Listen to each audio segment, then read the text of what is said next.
Welcome to the health segment. हमारे साथ मौजूद हैं डॉक्टर हाफिज़ ज़िकाशुर रहमान मलिक साहब। अस्सलाम वालेकुम, welcome to the show sir. वालेकुम सलाम। सर, आज हमारा टॉपिक है, since you are child specialist, तो हमने बच्चों से रिलेटेड ही टॉपिक रखा है। और आपको पता है जैसे आजकल का मौसम है जिसमें फ़ीवर, डायरिया, फ्लू बहुत कॉमन है बच्चों में, और मोशन सिकनेस भी। तो ऐसी कौन सी मौसमी बीमारियां हैं जिनसे हम बच्चों को सेव कर सकते हैं?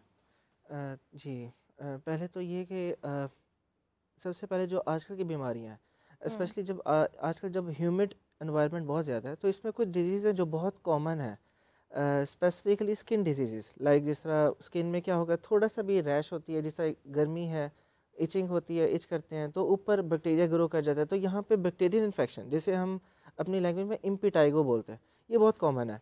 और फिर इसमें जब इम्पिटाइगो होता है और ये तेज़ी से स्प्रेड भी करता है, यानी कि एक जगह से खारिज की दूसरी जगह पे चला गया, तो और यूजुअली जब एक फैमिली में होता है तो it also spreads to the other children, यानी कि उनके अगले बच्चे होंगे, अगर वो बच्चे स्कूल जा रहे हैं, स्कूल में या मदरसे में हैं तो मदरसे में स्प्रेड कर रहा है।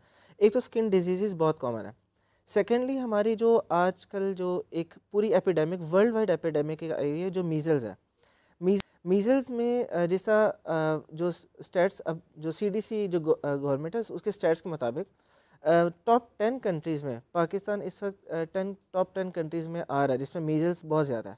और अभी तो ये हमारे जो एस्टिमेट्स है वो अप्रॉक्सीमेटली 7,800 केसेस पाकिस्तान में शो है। जो आप बात कर रहे हैं सीजनल डिजीज़ है? नहीं, measles is not like a seasonal disease, it's epidemic, यानी कि एक वबा है और जो यानी कि एपिसोड्स में फैलती है। मिसाल के तौर पे मानसून में या इस तरह से आप बात कर रहे हैं? नहीं, इसका सीज़न से इतना ताल्लुक नहीं। यूजुअली ये विंटर सीजन में भी आ जाती है, ये वार्म सीजन में थी, लेकिन इस तरह की डिजीज़ ज़्यादातर ह्यूमिड इन्वायरमेंट में आती है। ये तो हम बचपन से सुनते आ रहे हैं कि हर बच्चे को लाइफ में ज़रूर होता है एक दफ़ा।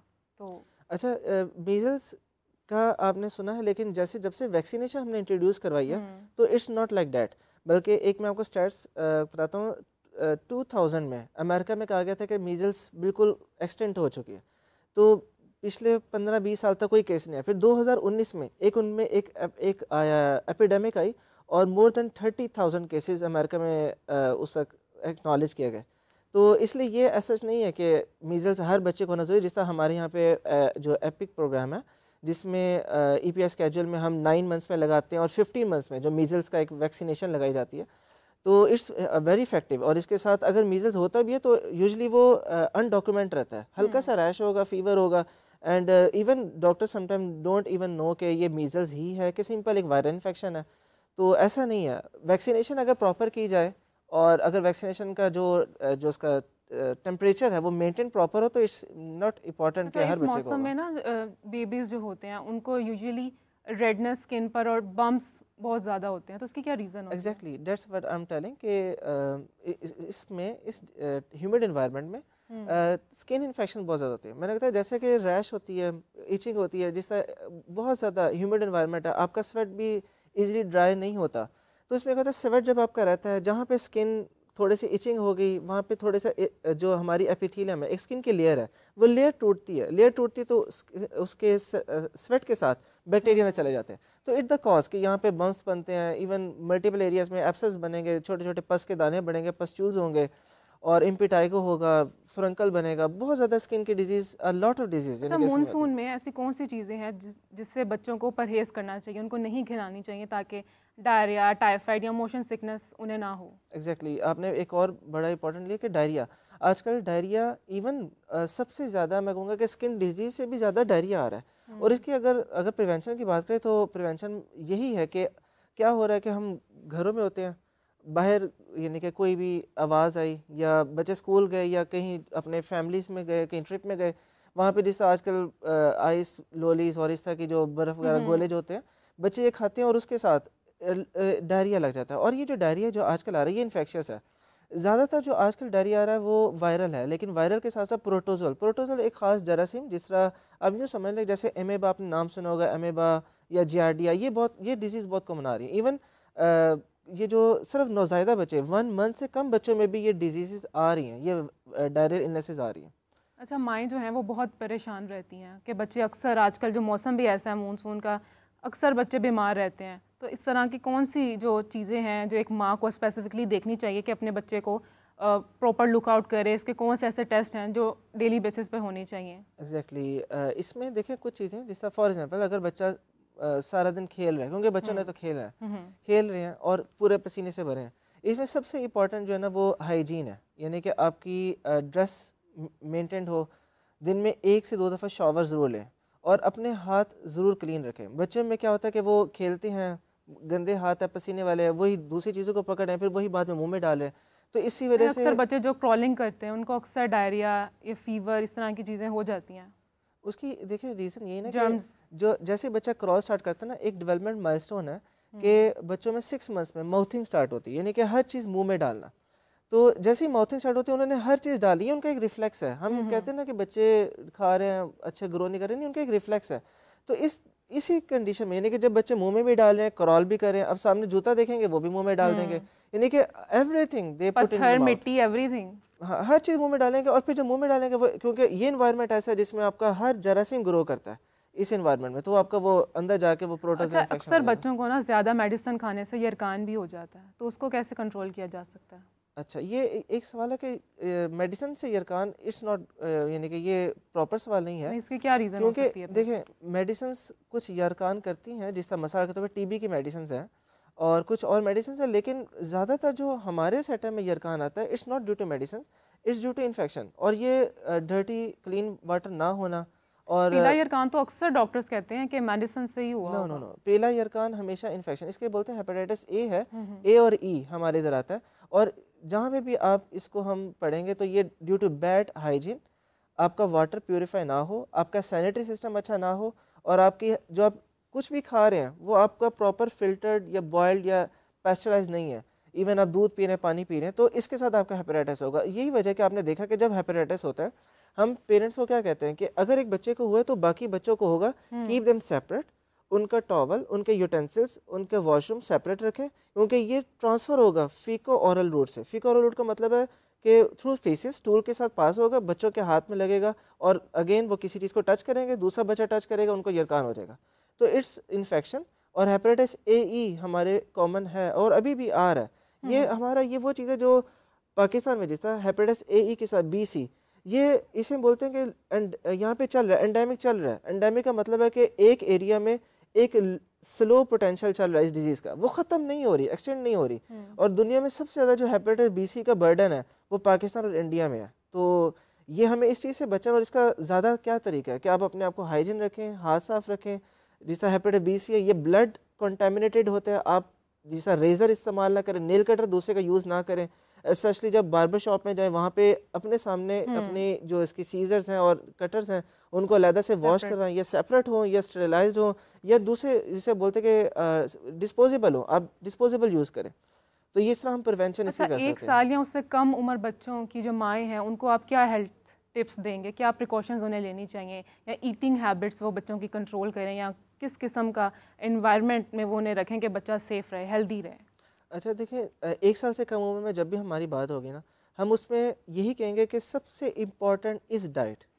डाइट में सबसे इम्पॉर्टेंट मदर मिल्क। अगर मदर अपना फीड ना छुड़ाए, हमारे यहाँ पे बहुत बड़ा, बल्कि दुनिया भर में पाकिस्तान इस उन एरियाज़ में, अगरचे पॉवर्टी बहुत ज़्यादा है यहाँ पे, लेकिन यहाँ पे मदर मिल्क नहीं प्रोवाइड की जाती। इवन अगर दी भी जाती है, कुछ महीनों तक दे के उसको छुड़वा दिया जाता है। Mother milk is very important, क्योंकि उसमें नेचुरल एंटीबॉडीज़ हैं जो बच्चे में जाती हैं और बच्चे को प्रोटेक्ट करती है, फर्स्ट थिंग। सेकेंडली, बच्चों की अपनी डाइट, उसकी डाइट में क्या चीज़ है। हमारे यहाँ पे क्या, मैं जिससे भी हम पूछते हैं पेशेंट से, भाई क्या खिला रहे हैं आप उनको, हम कहेंगे डॉक्टर साहब सुबह उठते हैं हम चाय रस खिलाते हैं, सबसे इंपॉर्टेंट, हर बच्चे माँ।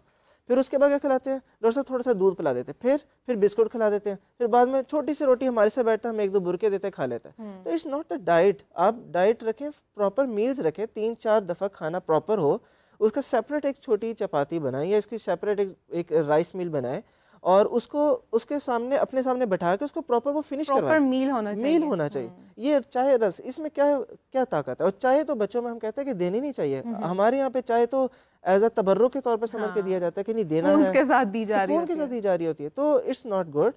आप दूध अच्छा रखें, योगर्ट खिलाएं। आजकल के एनवायरनमेंट में योगर्ट बहुत अच्छा है, योगर्ट दें।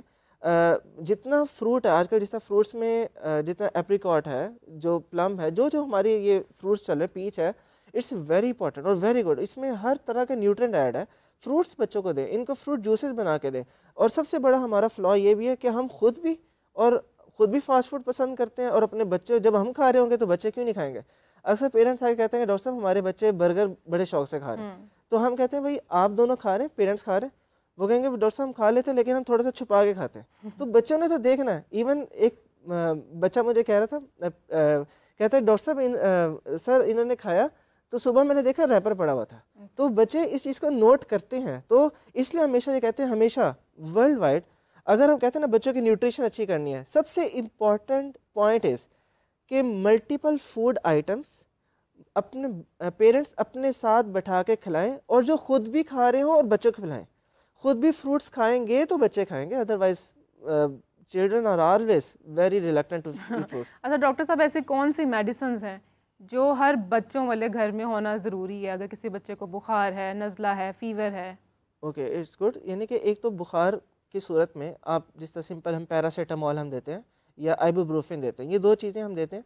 लेकिन ज़्यादातर सेफ बच्चों में सिरप्स, पैरासीटामोल सिरप है, जिस जो यूजुअली डिफरेंट नेम से आता है, द फॉर्मुला इज पैरासीटामोल।